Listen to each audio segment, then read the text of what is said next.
साथियों नमस्कार। आज हम कक्षा 10वीं का एक्सरसाइज 3.3 का दूसरी सवाल हल करने चल रहे हैं, जो कि हम लगाएंगे प्रतिस्थापन विधि से। किस विधि से लगाएंगे? प्रतिस्थापन विधि से लगाएंगे। आज इसको हल किया जाता है। देखते हैं सवाल में क्या होता है। इसको हम लगाएंगे प्रतिस्थापन विधि से। आइए, सवाल है 2x + 3y = 11 और 2x - 4y = -24 को हल कीजिए। किसको किसको हल करना है? 2x + 3y = 11।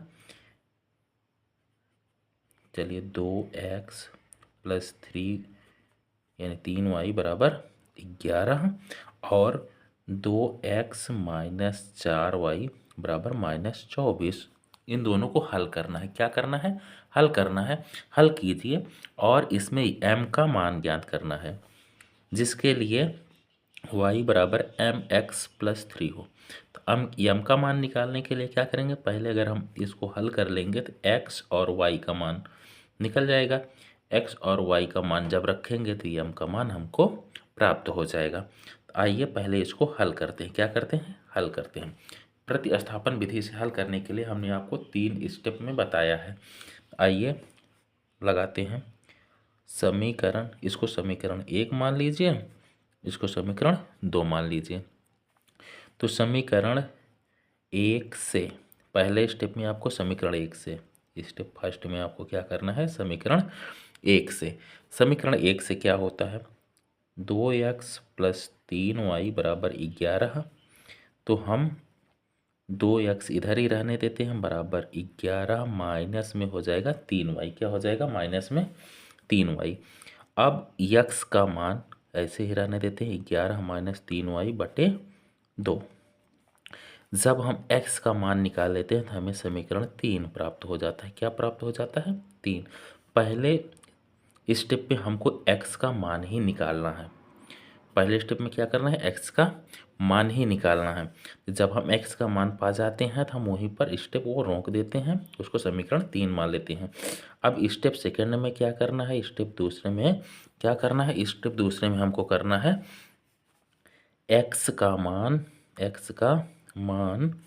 समीकरण 2 में रखने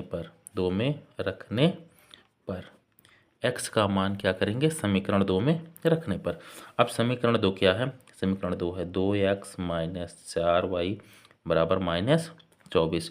इसमें क्या करेंगे? x का मान रखेंगे। तो 2 का हमने यहाँ 2 रख दिया।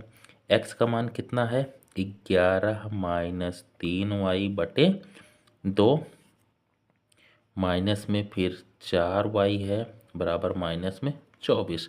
देखिए, 2 का 2 लिखा, x का मान जितना था उतना रखा, माइनस का माइनस, 4 का 4, y का y, बराबर का बराबर, माइनस का माइनस, 24 का 24 रखा। समीकरण 2 में हमने x का मान रख दिया। 2 से 2 कट गया, बचा क्या? 11 - 3y - 4y बराबर -24।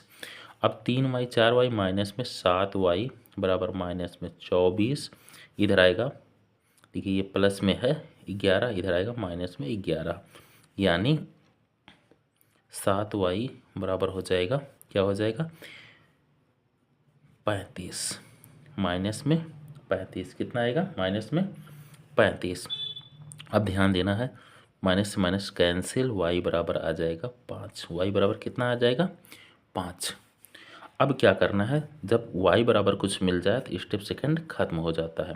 स्टेप थर्ड में जैसा कि हमने पुराने सवाल में बताए हैं आपको, y बराबर 5 का मान समीकरण 3 में रखने पर, समीकरण 3 में रखने पर y का मान समीकरण 3 में रखें। तो समीकरण 3 कहाँ है? यानी ये है, देख रहे हैं ना आप सबने? यानी x बराबर 11 - 3y/2, यानी x बराबर हो जाएगा 11 - 3 × 5/2, यानी x बराबर हो जाएगा 11 - 15/2, यानी -4/2, यानी कितना आएगा x का मान? -2।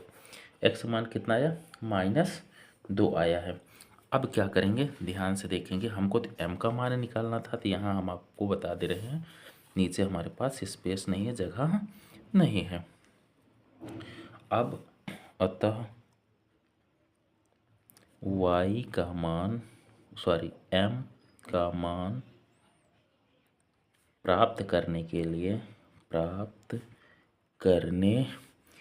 के लिए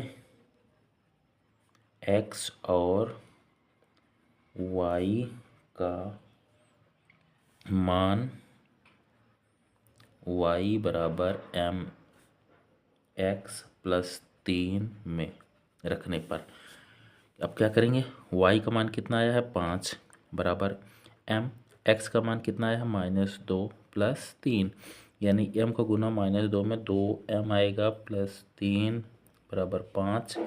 अब ये इधर आ जाएगा 5 माइनस 3 बराबर -2m, यहाँ आ जाएगा 2 आ जाएगा बराबर माइनस में 2m है। जब m का मान निकालेंगे तो m बराबर आ जाएगा -1। क्या आ जाएगा -1। m का मान कितना है -1, क्योंकि 2 से 2 कट जाएगा, कितना आएगा -1। इस प्रकार ये सवाल हल होती है।